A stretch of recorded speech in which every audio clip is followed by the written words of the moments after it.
Tamara Cherry spent 15 years as a crime reporter, which often meant talking to people in traumatic circumstances. And the impact of that trauma on both the subject matter and the journalist covering the story is a topic that she explored last time she was on Your Morning for her book, The Trauma Beat.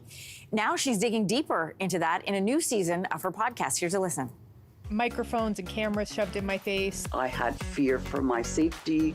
I had fear for the safety of my children. I was probably like 21 at the time. And the family let me in. We sat down with the father who just was extremely vulnerable. Would you consider the Trauma Beat podcast features conversations with a person who survived the Columbine school shooting, a former booker for Anderson Cooper Show, and many more.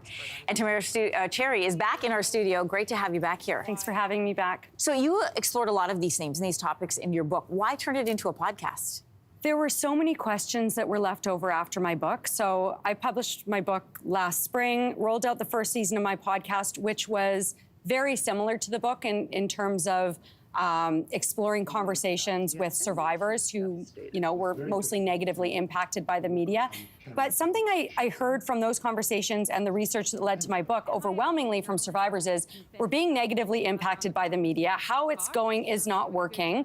But we see value in trauma survivors sharing their stories publicly. So this all raises the question, well, how can we tell these very important stories in a different way? Something that was really missing from season one, and I touched on briefly in my book, though, was what are journalists doing differently? Or what can journalists do differently? Or what organizations are out there who really care about this very important storytelling, but are doing things differently? So that's what I really wanted to explore in season two. Season two, as you mentioned, it doesn't still include some voices of trauma survivors, but there's a lot of journalists in there who have been on the crime beat for sometimes decades and are starting to rethink how they do things. And, Anne-Marie, I get calls from journalists frequently who have been in the business for more than 3 decades, and they're saying, I had no idea that this very basic thing that we do was causing harm. This is how I'm doing things differently now. So that's what this whole season is getting at, and I hope that it inspires some hope in journalists and in people who consume true crime to think about how the content that they're getting has been collected. Healthcare deals with that a lot. They talk about trauma-informed care, and I do believe in trauma-informed journalism as well. Interviewing a residential school survivor who stopped me in my tracks when he said, you actually don't have a right to my story. I'll share it with you, but tell me what you're going to do with it first. And putting that responsibility back on yourself. Yes, it's so interesting, Anne-Marie. So I was recently, in my day job, I run a PR firm that supports trauma survivors with the media. And I was actually in Toronto recently supporting a homicide survivor who was sharing her story in sort of a documentary style thing. And they asked her to sign a piece of paper that said, basically, we have the right to your story. What you sit and interview, we're going to have the right to do whatever we want with it. We can create a movie out of it. We can create a graphic novel.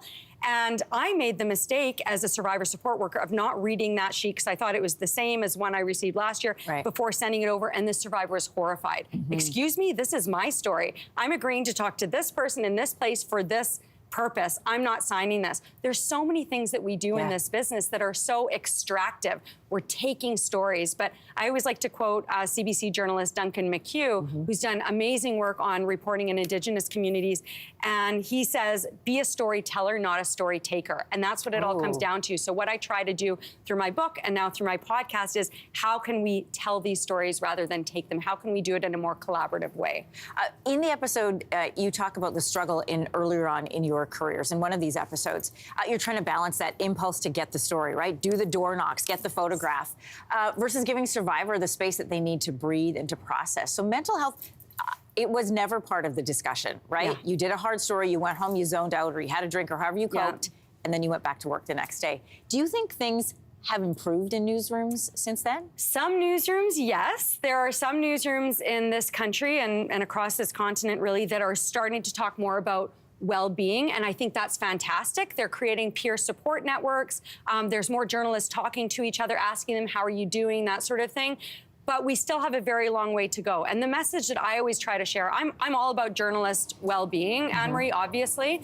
I promote therapy and meditation and deep breathing and all these things that I probably don't do enough myself. But my biggest message for journalists is you cannot adequately take care of yourself unless you're taking care of the people you're reporting on. Because I've spent a whole lot more money on therapy dealing with moral injury suffered from the job than the vicarious trauma that I suffered from the job. And I've spent a lot of money on therapy dealing with that too. So my biggest message is, you know, if you want to tell these very important stories, you need to do them in a way that is not causing further harm and that is hopefully healing for that survivor, and you'll be better for it. Your story will be better for it. The audience will be more well-informed for it. It's just win-win-win. It's a great podcast, not only for people who are journalists, but like you said, people who are consumers of this type of journalism and storytelling. Great to have you here, Tamara. Thank you so Anne-Marie. much. Great to Always meet you doing in great person. things. Season 2 of the Trauma Beat podcast is out right now. Have a listen. Thanks again for being here. My pleasure. Hey, thanks for watching. If you liked this, be sure to subscribe here, or you can check out more Your Morning videos right here.